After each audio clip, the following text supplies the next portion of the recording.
안녕하세요. 황필구 신부입니다. 이제 부활 시기 막바지로 가고 있습니다.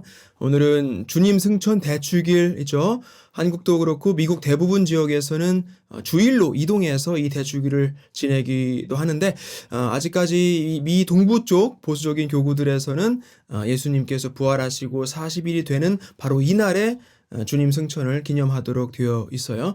어쨌든 이날은 주님 순환, 죽음, 부활, 그리고 승천, 이렇게 파스카 신비가 완성됨을 기억하고, 또 우리들은 그 신비 안에서 살아가는 그리스도 예수님의 제자들임을 상기하는 날입니다. 지난 시간까지 아우구스티노에 대해서 계속 이야기를 하고 있었죠. 교회 초기 교부들 중에서 가장 위대한 인물로 우리가 아우구스티노를 꼽는데, 과연 그가 태어나서부터 성인이었나 하고 봤더니 전혀 그렇지 않았어요.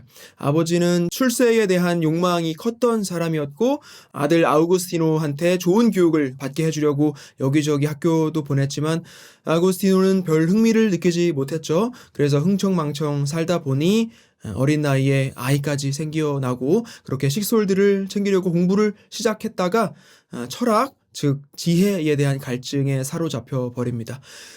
그러다가 마니교 이단에 빠져들게 되는데, 다름 아닌 세상의 이치, 특히 악의 존재에 대한 어떤 대답을 해주기 때문이었죠. 마니교가.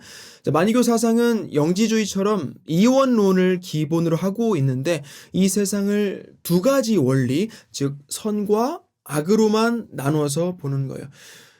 우리도 사실 알게 모르게 이런 이원론에 굉장히 많이 노출이 되어 있고 또 빠져들어 있는지도 몰라요. 평소에 우리가 많이 보는 영화들, 또 심지어는 만화 영화들에서도 착한 편과 악당이 대립되는 그런 구조를 가지고 있는 경우가 굉장히 많아요. 그렇죠? 어떻게 세상을 그렇게 둘로만, 흑백으로만 볼 수 있겠습니까? 사자가 토끼를 잡아먹으면 사자는 악당이에요? 그렇지 않죠? 우리가 지금까지 역사를 공부하면서도 또 우리 일상에서도 이런 이원론에 빠질 수 있는 함정이 굉장히 많아요. 로마를 중심으로 역사를 쓰면 게르만은 악당이 되는 거예요. 게르만이 다 나쁜 사람들인가요? 미국을 중심으로 역사를 쓰면 신대륙 개척사가 쓰여지는 것이고, 아메리카 원주민들이 역사를 쓰면 그들의 멸족사가 된단 말이에요. 그럼 그 개척민들은 악당이 되는 거죠. 사람 성격이 외향적이거나 내성적인 거, 둘 중에 하나밖에 없나요? 그렇지 않아요. 저 같은, 그리고 많은 사람들은 내성적이면서 외향적일 수 있는 거예요. 영어로는 outgoing introvert라고 해요. outgoing introvert. 외향적이면서 내성적인 사람 되게 많아요. 보수 아니면 진보, 둘 중에 하나여야만 하는 거예요? 아니에요. 제가 평소에도 많이 얘기를 하지만 그런 극단주의자들이 가장 위험한 거예요. 균형과 조화를 이루려고 노력해야지, 극좌나 극우는 공통적으로 우선은 배타적이죠. 자기 사람 아니면 인정을 안 하는 거예요. 중간에 있는 사람을 오히려 회색 분자라고 해버려요. 무조건 선택을 하라는 거예요. 자, 이원론자들이에요. 가톨릭 신학에 비추어 본다면 엄연한 이단이죠. 가톨릭 가르침은 뭐예요? 항상 양쪽을 다 온전하게 균형과 조화를 추구한단 말이에요. 예수님이 온전히 신이었어요? 온전히 인간이었어요? 둘 다 하셨죠. 50대 50이 아니에요. 100과 100이죠. 성전이 중요한가요? 성경이 중요한가요? 둘 다죠. 많은 사람들이 이 개념을 받아들이기 상당히 어려워해요. 항상 이거 아니면 저거, 이렇게 콕 집기를 좋아하죠. 자, 수세기 동안 정통 가톨릭 교회와 대립하면서 존재했고, 어쩌면 지금도 우리 문화 안에 숨어 있는지 모르는 이 영지주의와 또 마니교 사상, 이런 이원론적인 사고를 아우구스티노도 철석같이 진리로 알고 있었는데, 깊이 들어가면 갈수록 진정한 지혜, 세상의 이치를 설명하기엔 오류가 너무나 많다는 걸 알게 돼요.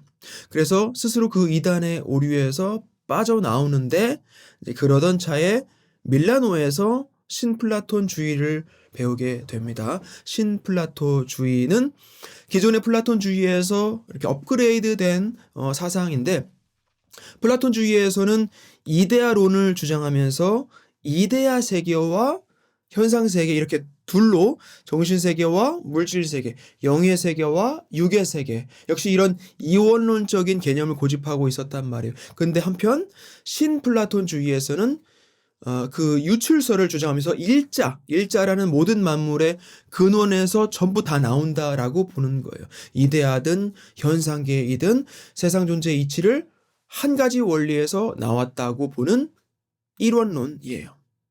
그리고 그 안에서 발출과 귀환을 통해 일자에서 나온 것들이 다시 일자로 귀환하려는 성향을 지니고 있다라는 거예요. 지난 시간에 이 플라톤주의, 신플라톤주의에 대해서 처음 설명을 들으시면서도 여러분들이 어딘가 모르게 많이 익숙하다고 느끼셨던 건 우리 교회 가르침에서 삶과 죽음 또 이 우주의 이치에 대한 교리도 상당 부분이 이 유출설에서 가져다가 설명을 하고 있기 때문인 것이죠. 우리가 하느님에게서 나와서 언젠가는 그분께 돌아간다는 개념, 누스나 프스케 같은 존재들은 천국의 영들 또 천사들이라고 볼 수 있을 텐데 현상세계에 존재하는 동식물, 무생물 또 진료들에게까지도 하느님의 빛이 비추어지고 있고 이데아 세계에 있지 않다고 해서 절대 악한 것이 아니다라는 거예요. 세상 만물은 전부 일자와 같은 존재, 그러니까 하느님께 속해 있다 이 말이죠. 자, 아우구스티노는 이렇게 또 중요한 개념들을 열심히 공부해 가고 있던 와중에 밀라노에서 드디어 인생 멘토 암브로시오를 만나게 됩니다. 특히 암브로시오 주교의 강론에 아주 매료가 됐고 성경을 올바르게 보는 법을 배우게 돼요. 머지않아 회심을 하고 마침내 세례를 받습니다. 그토록 찾아 헤매던 그 지혜라는 것을 이제 드디어 찾았으니 고향 타가스테로 돌아가서 남은 인생은 고향 땅에서 그 지혜를 가르치면서 살겠다고 다짐해요.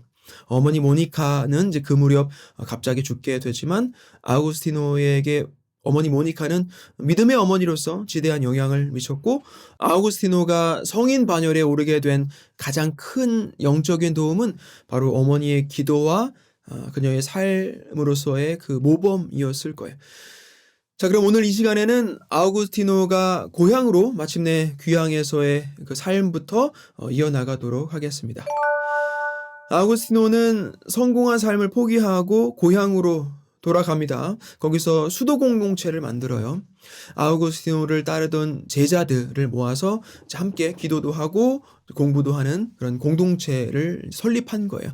이후에 아우구스티노에 대한 명성이 북아프리카 전역에까지 자자해지면서 아우구스티노 공동체로 들어오고 싶어 하는 사람들이 굉장히 많아져요. 그렇게 그 공동체에서 함께 이제 생활하게 되면서 이제 영성도 배우고 교리나 성경도 교육받을 수가 있었어요. 그러면서 아우구스티노 공동체 자체가 이제 굉장히 대단하게 인식을 받게 돼요. 예를 들어서 아우구스티노 공동체 출신이다. 그럼 벌써 인정을 해주고 그러는 거예요. 공동체 회원이 만약에 다른 어떤 마을로 들어갈 일이 있어서 갔는데 그 마을에서 이 사람을 안 놔주는 거예요. 왜냐? 제발 우리 마을에 남아서 주교가 돼달라고 붙잡으니까. 기억하시죠? 당시만 해도 주교직은 사람들이 추대해서 뽑았었다고. 그래서 암브로시오 성인도 세례를 받기도 전이었는데 사람들이 주교로 미는 바람에 결국 서품 받고 주교가 된 거였잖아요. 우리 마을에 주교가 너무 필요한데 타가스테 공동체로 돌아가지 마시고 여기 남아서 우리들 좀 영적으로 잘 이끌어 주세요 하면서 그렇게 빌면 어떻게 또 그 청을 거절할 수가 있겠어요. 그래서 실제로 아우구스티노 공동체 출신 회원 몇 명이 그런 식으로 해서 아프리카 도시들의 주교가 되기도 해요. 하지만 아우구스티노는 이제 제자들이 그렇게 주교가 되고 그런 걸 그렇게 마음에 들어 하지는 않았어요. 그런 명예로운 직책보다는 공동생활하면서 기도로 하나님께 봉사하는 것이 더 중요하다라고 생각을 했어요. 아무튼 그렇게 아우구스티노 공동체에 들어오고 싶어하는 젊은이들이 점점 많아지는데 타가스테는 그렇게 큰 도시는 아니었단 말이에요.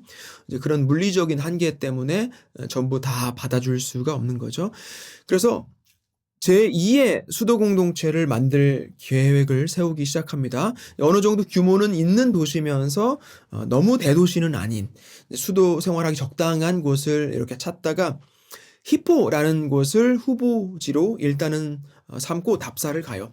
히포라는 곳은 지금의 북아프리카 알제리 영토의 항구 도시인데, 사진을 이렇게 보면 로마 시대의 극장 같은 유적도 아직 남아있고, 언덕 위에 저렇게 성당이 하나 있는데 바로 성 아우구스티노 성당이에요. 카르타고 같이 무역이 활발했다기보다는 어선들이 많아서 그렇게 시끌시끌한 도시는 아니었던 거죠. 그리고 히포의 당시 주교 발레리우스가 굉장히 훌륭하다는 얘기를 들었었기 때문에 그 점도 참 좋다라는 생각을 했을 거예요. 그래서 제자들을 몇 명 데리고 한 30명 정도 데리고 히포로 일단 갑니다. 아우구스티노랑 그 일행들이 히포를 방문한다는 소문이 벌써 쫙 퍼져 있었어요. 그 정도로 아우구스티노가 북아프리카 지역에서는 상당히 이름이 알려져 있었다라는 걸 알 수 있죠. 이제 그리고는 주일 미사 참례를 갑니다. 발레리우스 주교가 미사를 집전하면서 강론을 하려고 올라오는데 아우구스티노가 신자석에 딱 있는 거예요. 그래서 대뜸 아우구스티노를 강론대로 불러내요. 자, 오늘 중요한 손님이 히포에 오셨습니다. 자, 아우구스티노 선생님이십니다. 앞으로 모셔보겠습니다. 한 말씀 부탁드립니다. 뭐 이러는 거죠. 발레리우스가 분명히 훌륭한 주교였던 건 틀림없을 거예요. 근데 스스로 좀 어려웠던 부분이 바로 언어적인 문제였어요. 라틴어로 미사를 하고 강론을 해야 하는데 발레리우스 주교는 그리스어를 모국어로 쓰는 지역 출신인 외국인이었던 거죠. 저도 영어 미사 때는 영어로 강론을 하지만 아무래도 외국어로 강론을 한다는 것이 쉽지도 않고 또 어쩔 수 없는 한계가 있어요. 듣는 사람들도 분명히 어떤 아쉬움 같은 게 있을 거라고요. 그래서 발레리우스도 아우구스티노 명성을 들었기 때문에 한번 들어보고도 싶었을 테고, 신자들한테 좋은 말씀 한마디 듣게 해줄 수 있는 아주 굉장히 기회다라고 생각을 했을 거예요.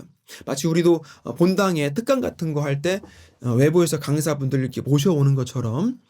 그래서 아우구스티노가 얼떨결에 앞으로 나가서는 짧은 강의 혹은 훈화 같은 걸 나눴는데 사람들이 너무 좋아하는 거죠. 과연 명성대로 그 짧은 시간에 신자들의 마음을 확 사로잡을 듯한 즉석 특강을 해버린 거예요.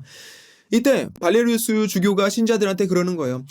여러분, 이렇게 좋은 말씀을 우리가 매주 들을 수 있으면 참 좋겠죠? 그러니까 사람들이 박수를 막 치면서 아우구스티노, 아우구스티노 하면서 열광을 하는 거예요. 그러니까 아우구스티노는 당황할 수밖에 없죠. 이게 아닌데 뭔가 잘못 걸렸다 싶었을 거예요. 자, 우리는 여기 잠깐 들렸을 뿐이고 곧 돌아가야 합니다. 라고 이제 거절을 해요. 근데 발레리우스 주교는 계속해서 아우구스티노를 설득해서 주교가 되달라고 붙잡아요. 이제 아우구스티노는 결국 어쩔 수 없이 사제가 되기로 합니다. 자, 5년 정도 시간을 가지면서 성경을 공부하고 공식적으로 강론할 수 있는 권한을 받아요. 사제가 되고 나서는 발레리우스 대신에 여러 교구 내에 그런 일을 맡게 되죠. 지금으로 치면 교구 총대리 역할 정도 될 거예요. 2년도 안 돼서 이제 발레리우스가 죽게 되는데 바로 그 주교직을 이어서 받습니다. 그러고는 북아프리카 전 지역의 대표 주교까지 돼요. 당시 주교라고 하면 지금 주교님들처럼 교회 안에서만 활동하는 것이 아니라 정치적인 부분에도 아주 주도적으로 관여해서 일을 하게 됐었는데, 영적인 아버지로서 전례를 거행하고 교육자로서 성경이나 교리를 가르치는 일 외에도 교회 외부 활동들, 뭐 이를테면 민사 사건들 이제 해결해주는 그런 일도 해야만 했어요. 아우구스티노는 아주 열정적인 사람이었고 이제 그 모든 일을 충실히 해 나갑니다. 아우구스티노 저서들이 아주 많다고 했죠. 그리고 그런 저서들을 통해서 여러 신학적인 개념들을 아주 탁월하게 정리를 해 놨는데, 그러는 과정에서 이단론자들하고 격렬한 논쟁을 벌이기도 하고, 어떤 저서들은 그런 이단 사상들을 철저하게 반박하기 위한 목적으로 쓰여지기도 했어요. 그 중에서 대표적인 것들 조금 간단하게 살펴볼게요. 먼저 아우구스티누스의 고백록이 가장 유명하죠. Confessions라고 하는데 지금까지 제가 아우구스티노 이야기를 해오고 있는데 대부분이 이 고백록에 나와 있는 내용이에요. 출생 배경부터 해서 어머니 모니카의 죽음을 경험하기까지의 본인의 그 내적인 변화, 고민, 또 그렇게 성장하는 과정을 회상적으로 기록하고 있는 거예요. 무지한 상태에서 그 지혜를 찾아가는 여정, 또 회심하고 세례를 받기까지의 그런 이제 극적인 전환이죠. 그리스 로마 철학 교육에서 그리스도교 신앙으로 넘어가는, 그러니까 세상의 지혜를 거쳐 결국은 하느님을 만나게 되는 그런 아우구스티노의 변화를 고백하고 있는 책이에요. 고백록. 그리고 아우구스티노의 그 신학 저서들 중에 유명한 거 하나로 삼위일체론을 꼽을 수 있을 것 같아요. 삼위일체론, 더 트리니티죠. 트리니타테. 한 분이신 하느님은 성부, 성자, 성령 이렇게 세 위격으로 존재하신다라는 교리인데 초기 교회 때부터 항상 믿어왔던 진리이지만 막상 말로 설명하기가 어렵기 때문에 사람들이 이해하기도 굉장히 어려운 개념인 것이 사실이에요. 여러분들도 삼위일체 하느님을 의심 없이 믿으시지만 어떻게 그게 가능하냐를 말로 설명해 보라고 하면 쉽지 않아요. 어떻게 하나이면서 셋일 수 있냐는 거죠. 자, 이 신비를 잘못 이해하는 과정에서 여러 이단 교리가 생겨나기도 했다라는 거 이미 얘기를 드렸죠. 자, 성부, 성자, 성령의 일치라는 건 세 위격이 항상 함께 존재하시고 활동하신다라는 걸 의미한단 말이에요. 근데 성자가 존재하기 전에 성부가 먼저 존재했다. 그러니까 성부 하느님이 성자 예수님을 또 성령을 낳은 것이다. 뭐 그런 이단 사상을 믿는 사람들이 많이 있었던 거예요. 하지만 아타나시우스나 가파도키아 교부들 같은 그런 신학자들의 노력으로 이 삼위일체 교리가 명확하게 완성이 됐죠. 신경에 나와 있잖아요.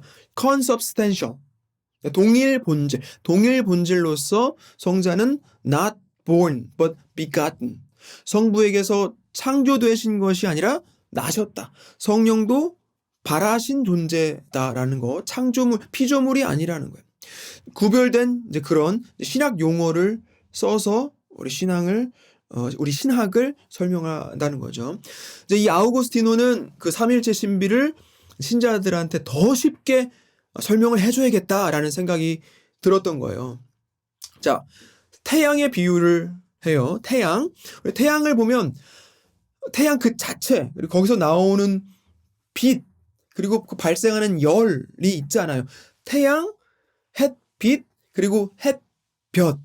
자, 이 태양, 빛, 그리고 열. 이렇게가 하나인가요? 셋인가요? 그렇죠? 하나이면서 셋이잖아요. 그럼 뭐가 먼저고 뭐가 나중에 있어요? 동시에 하나로 존재하지만 태양, 햇빛, 그리고 햇볕 이렇게 구별될 수 있는 거예요. 바로 한 분이신 하느님께서 세 위격으로 존재하시는 것 같은 개념인 거죠. 자, 훨씬 더 이해가 쉽죠? 잘 되죠? 그리고 아우구스티노는 악에 대한 그 실체, 악에 대한 실체에 대한 문제로 오랜 시간을 고민했었어요. 본인 스스로도 완벽한 인간이랑은 거리가 멀었죠. 그래서 많이 힘들어하기도 했다고 했는데 하지만 그런 자신의 부족함을 극복하고 채워가는 과정이 아우구스티노로 하여금 하느님의 섭리를 더 깊이 묵상하고 탐구하도록 했을 거예요. 자, 아우구스티노의 자유의지론이란 책이 있는데 이제 우리는 자유의지가 뭔지 다 알죠. 지금 우리가 알고 있는 자유의지에 관한 개념도 아우구스티노가 정리해 놓은 거라고 보면 돼요. 자, 이 자유의지론은 총 3권으로 되어 있고 로마에 있었을 때부터 밀라노를 거쳐 고향 타가스테에서 히포로 건너가서 주교가 되는 과정 즈음이나 그 직후 정도에 돼서 완성을 했는데 결국 악은 어디서 왔는가? 하느님인가? 아니면 다른 어떤 무엇인가? 라는 주제에 대한 논쟁인 거예요. 악은 어디서 왔는가? 그러니까 하느님의 섭리와 악의 기원에 대한 문제이고 결국 우리 인간의 구원이 우리의 의지로 가능한 것인가에 대한 이야기예요. 기본적으로 만이교 사상에 대적하는 거죠. 만이교에서는 선한 신과 악한 신이 싸워서 이기는 쪽의 의지에 따라 세상이 흘러가는 거니까 우리의 역할이 사실상 없어요. 그리고 만이교는 이원론을 기본으로 하기 때문에 악의 존재는 선의 존재와 동급이에요. 다시 말하면 하느님이 영원하시고 변하지 않는 존재이시라면 악마도 역시 영원하고 변하지 않는 존재인 것이죠. 그런데 아우구스티노는 아니다. 세상 모든 만물, 보이는 것과 보이지 않는 모든 것은 전부 하느님께서 창조하셨다라고 주장했어요. 그리고 하느님께서 창조하신 모든 것은 선하다. 다 선하다. 좋은 것이다. 라고 했어요. 창세기에 나오죠. 보시니 좋았다. 하느님은 온전히 선한 분이시고 그분에게서 나온 것은 악할 수가 없다라는 거예요. 그랬더니 저쪽에서 어떻게 반박을 했을까요? 그럼 이 세상에 존재하는 지금도 우리 눈앞에 벌어지는 범죄들, 재앙들, 인도에서 하루에 40만 명이나 코로나 바이러스 죽어나가고 있는 걸 보고 있는데 그런 질병도 하느님이 창조하신 것이고 세상의 수많은 악인들도 하느님께서 창조하신 거냐라는 거죠. 아니 보이는 것, 보이지 않는 것 전부 하느님께서 창조하셨다고 하니까 그리고 모든 것은 선하다고 하는데 도대체 이해가 안 가잖아요. 자, 악이란 것이 뭔지부터 봅시다. 악은 어디서부터 온 것입니까? 라는 물음에 아우구스티노는 어떤 악을 말하는 것이냐라고 반문해요. 그러니까 우선은 악에 대해서 이야기할 때 기본적으로 구분을 지어야 할 것이 먼저는 우리가 행하는 악이 있고 다른 하나는 우리가 당하는 악이 있단 말이에요. 우리가 짓게 되는 죄는 전자에 해당하는 것이고 예를 들어 자연재해 같은 악은 후자에 해당하는 게 되겠죠. 첫 번째 종류의 악은 그 주체가 우리 자신이 되지만 두 번째 악의 경우에는 그 주체가 누가 되는 거예요? 만약 하느님이 세상의 창조주이시고 주인이시라면 하느님이 바로 예를 들면 전염병 같은 악의 원인이 되는 거예요. 그리고 전지전능하신 하느님께서 왜 그깟 걸 멈추지 못하시나 혹은 안 하시나 좀 더 각자 개인적인 단계로 내려가면 내가 이렇게 힘들어 죽겠는데 왜 하느님께서는 도와주지 않으시나 라고 하느님을 책망하기도 한단 말이죠. 이렇게 하느님을 원망했던 적이 여러분 누구에게나 있을 거예요. 저를 지금 고통에서 구해주세요라는 간절함이기도 하겠지만 결국은 악의 기원은 하느님이시다라고 보는 사상이 밑에 깔려 있다라고도 볼 수 있는 거예요. 왜 이런 재앙을 하루빨리 멈추지 않으시고 그냥 보고만 계시냐 하고 생각을 하고 있다면 자, 이런 복잡하고도 어려운 질문들에 대한 답을 바로 자유의지라는 개념에서 설명하고 있어요. 아우구스티노가 조금 이따가 다시 얘기를 할게요. 자, 악이란 무엇인가? 아우구스티노는 악의 정의를 선의 부재라고 했어요. 선의 부재, absence of good이에요. 선이 없는 것. 하느님께서 창조하신 모든 만물은 선하고 세상 곳곳에 선이 존재하는데 우리는 자유의지가 있잖아요. 자유의지란 선행을 택할 수도 악행을 택할 수도 있는 능력이란 말이에요. 그렇게 악을 택하게 되면 그곳에 선이 부재하게 되는데 그것이 바로 악의 정의다라는 거예요. 여러분들 어둠이란 게 창조물인가요? 아니죠. 빛이 없으면 거기에 어둠이 생겨나는 거예요. 그림자가 창조물이에요?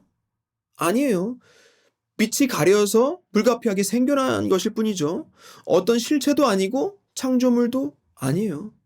바로 악이란 것은 이렇게 빛이 없는 것, 선이 부재하는 것을 뜻한다라는 것이죠. 따라서 악은 하나님께서 창조하신 게 아니라는 거예요. 하나님 창조하신 모든 것은 선한데 우리가 그 선한 것들을 잘 사용하지 못하면 그래서 하나님의 선하심이 잘 발휘되지를 못하면 거기에 악이 생겨난다 이 말이에요. 그러니까 하나님께서 악을 멈추지 않으시는 이유는 우리에게 주어진 자유의지 때문인 거예요. 정말 어마어마하게 고귀한 선물이죠. 피조물 중에 유일하게 인간만 자유의지를 가지고 있잖아요. 예를 들어서 내가 어떤 큰 죄를 지으려고 하려던 참인데 하나님께서는 그걸 막지 않으신다고요. 마음은 아프시겠지만 가만히 두시는 거예요. 개입하시는 순간 그건 바로 자유의지란 선물의 박탈을 의미하는 거란 말이에요. 그럼 우리는 자유에 인해서 노예로 전락하게 되는 거죠. 자유롭게 선택할 수 있는 힘이 없어져요. 어떤 사람들은 왜 자유의지를 굳이 주셨냐고 하나님을 원망해요. 자유의지 때문에 아담과 하와가 원죄를 지었고 이 세상에 온갖 재앙이 들어와서 지금 이렇게 우리가 힘든 거 아니냐. 죄를 짓기 전에 하나님이 딱 막아주길 바라는 마음은 물론 그건 죄를 미워하는 좋은 마음에서 비롯된 것이겠지만 결론적으로 본인 인생을 누가 대신 살아주길 바라는 거예요. 하느님의 창조 정신은 우리가 주체적으로 살기를 원하셨어요. 우리 스스로가 생각하고 자유롭게 선택하고 우리의 의지로 하느님 당신을 사랑해 주길 바라신다고. 마치 꼭두각시처럼 조종당하는 존재가 아닌 인격체로서 자유의지를 사용해서 올바른 선택을 하길 바라셨고 그에 대한 결과에 책임을 지는 하느님 모상을 닮은 존재로 만드셨는데 노예가 되겠다고 하면 얼마나 하느님 마음이 아프시겠어요. 귀한 선물을 줬는데 필요 없다고 가져가라고 그러는 거잖아요. 모세가 이스라엘을 이집트 종살이에서 빼내주고 자유를 되찾아 줬더니만 얼마 안 있어서 그들이 뭐라고 그랬어요. 종살이 때가 그립다고 미치고 환장할 노릇이에요. 자, 이렇게 악의 기원에 대한 문제를 이야기하면서 아우구스티노가 자유의지론을 썼는데 그 안에서 결국은 우리가 구원을 받을 수 있는 길, 하나님의 은총이냐 아니면 인간의 의지냐 하는 문제로 가게 돼요. 하나님의 은총이냐 우리의 노력이냐 라는 거죠. 무슨 말이냐? 펠라기우스라는 사람 잠깐 언급한 적이 있는데 기억하시죠? 예로니모랑 아우구스티노가 같이 힘을 합쳐서 싸웠던 이단 사상가인데 이 펠라기우스 혹은 펠라지우스라는 인물이 브리타니아 출신인데 북아프리카를 방문해요. 와서 깜짝 놀란 것이 사람들이 세례를 받고 나서부터는 그냥 막 사는 거예요. 세례를 받았으니까 당연히 구원을 받을 거라고 생각하는 거죠. 지금도 이런 사람들이 얼마나 많아요. 예비자 교리 6개월, 1년 가까이 듣고 세례를 받고 나면 그다음부터 성당 안 나와요. 난 세례 받았으니까 이제 죽으면 천국 가겠지 라고 생각하는 거예요. 이번 주 토요일에 우리 학생들 견진 성사가 있는데 견진 대상자 아이들이 누구누구인가 이렇게 보면 처음 보는 애들이 한 거의 반 가까이 되는 것 같아요. 보통 이제 미국 공동체 아이들인데 한국 공동체는 이제 그런 경우는 많이 없고 견진 받으려고 요맘때 나오다가 이번 주에 견진 받고 다음 주부터 안 나와요. 세례 받고 처녀 성체도 했고 이제 견진까지 받았으니까 당당하게 열심히 한 가톨릭 신자니까 나는 죽은 다음에 구원은 따놨다고 생각하는 거예요. 엄연히 따지면 이제 그들 부모 교육 문제죠. 이제 그 아이들이 견진 이후에 언제 성당 나오느냐? 잘하면 결혼할 때 한번 나오고 그 다음엔 죽어서 장례 때 오는 거예요. 이게 지금 21세기 젊은 미국 가톨릭 교회의 현실이에요. 굉장히 힘들어요. 자, 아무튼 펠라기우스가 보니까 이건 아닌 거예요. 그래서 주장한 것이 하나님의 은총은 그냥 주어지는 것이 아니다. 인간이 반드시 노력을 해야만 얻을 수 있다라고 했어요. 틀렸죠. 아우구스티노는 뭐라고 반박했을까요? 하나님의 은총이 인간의 노력을 우선한다라고 했어요. 인간의 노력으로 은총을 얻는다는 무슨 공식 같은 주장은 문제점이 상당히 많아요. 그럼 노력하면 꼭 은총이 주어지냐? 노력하기만 하면 반드시 구원으로 갈 수 있냐라고 반문할 수 있을 텐데 그렇지 않잖아요. 우리가 기도하면 다 이루어지나요? 열심히 노력하면 뭐든지 하나님이 다 들어주시던가요? 그렇지 않죠. 우리가 노력을 해서 죄에서 벗어나는 것이라면 그렇게 해서 감당해야 할 죄의 규모는 사실 너무 크죠. 어떻게 생각하세요?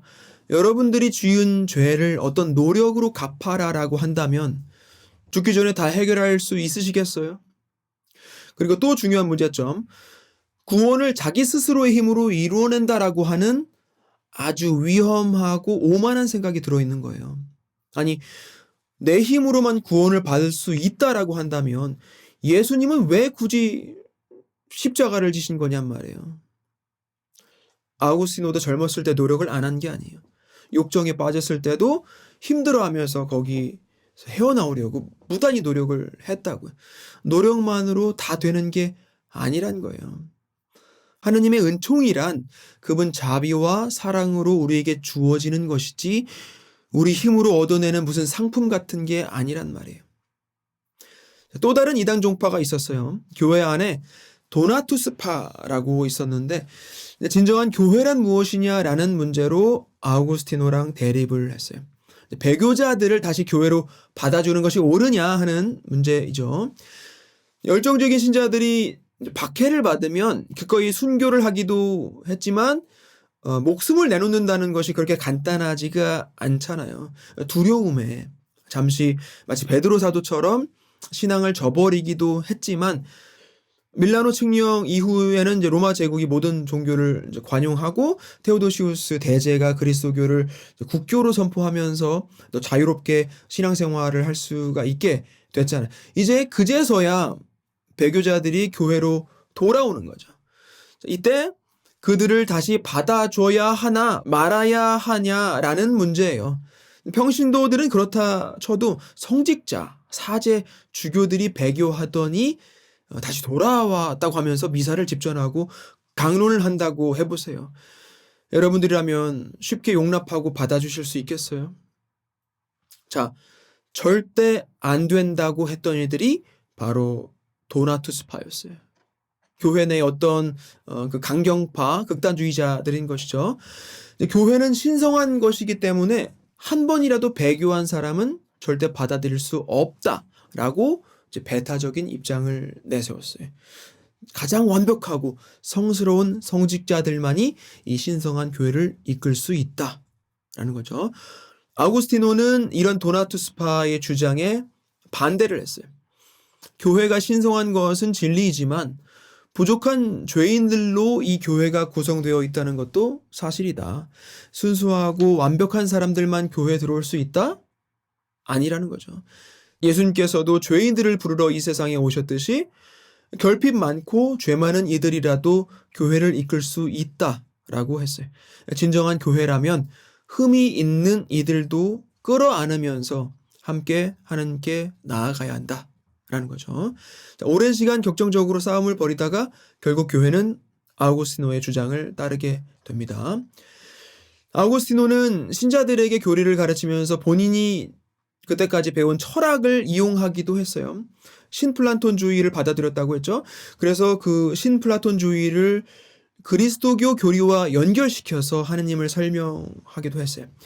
그리스 로마 문화권에서는 오래전부터 다신교 사상이 기본적인 바탕을 이루고 있었는데 오히려 그들의 철학인 신플라톤주의의 일원론, 그러니까 우주 만물은 일자로부터 유출되어 나온다. 그리고 다시 귀환한다라는 개념을 가지고 한 분이신 하느님께서 세상 모든 것을 창조하셨고 우리는 결국 그분께로 돌아간다라는 교리를 가르칠 수가 있었어요.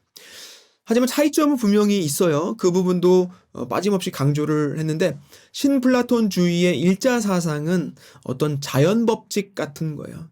봄, 여름, 가을, 겨울 계절이 바뀌는 거, 시간이 지나면서 그냥 그렇게 흘러가듯이 변하는 거죠. 거기에 누가 뭐 특별히 무슨 노력을 할 것도 없어요. 낮이 됐다가 밤이 되는 것처럼 일자에서 흘러나온 것들이 다시 필연적으로 이렇게 귀환하는 것도 마찬가지인 거예요.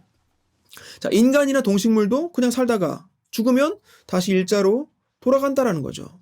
근데 하느님은 그런 일자 같은 존재가 아니시죠. 인격적인 존재이시고 그냥 필연적으로 세상을 창조하신 게 아니라 당신 사랑과 의지와 자유로 이 세상을 창조하신 거예요. 우리는 계절이 흘러가듯 그냥 그렇게 하느님께로 돌아가게 되는 것이 아니라 은총, 기도, 선행, 노력, 희생 등등 훨씬 더 복잡한 과정을 통해서 하느님 나라로 갈 수 있다라는 점이죠. 결국 그리스 로마 문화와 그리스도교 사상은 서로 반대되는 가치를 추구하고 있었는데 아우구스티노는 그리스 로마 철학을 이용해서 하느님과 당신 세상에 관한 지혜를 가르쳤다라는 거예요. 자, 아우구스티노의 가르침들 정말 많죠. 지금까지 얘기한 내용들도 아주 지극히 조금만 소개한 거예요. 추리고 또 추려서 정말 기본적인 부분만 짚어가고 있는데 오늘 안에도 다 못 끝납니다. 그래서 다음 시간 한 줄을 더 쓸 거예요. 고백록이나 삼위일체론만큼 또 중요한 저서로 신국론을 들 수가 있는데 다음 주에 이 신국론, 하느님의 도성 혹은 하느님의 도시, The City of God 이라는 아우구스티노의 저서에 대해서 조금 얘기를 해볼 건데 아우구스티노가 이 신국론을 쓰게 된 배경엔 서로마 제국의 몰락이 있었어요. 그래서 자연스럽게 서로마 제국 멸망에 대해서도 이야기하면서 아우구스티노가 말하는 하느님의 나라, 하느님의 도성, 이 세상의 나라 이렇게에 대해서 살펴보는 시간으로 이어가 보도록 하겠습니다. 자, 한 주간도 건강하시고 다음 주에 뵙겠습니다. 고맙습니다.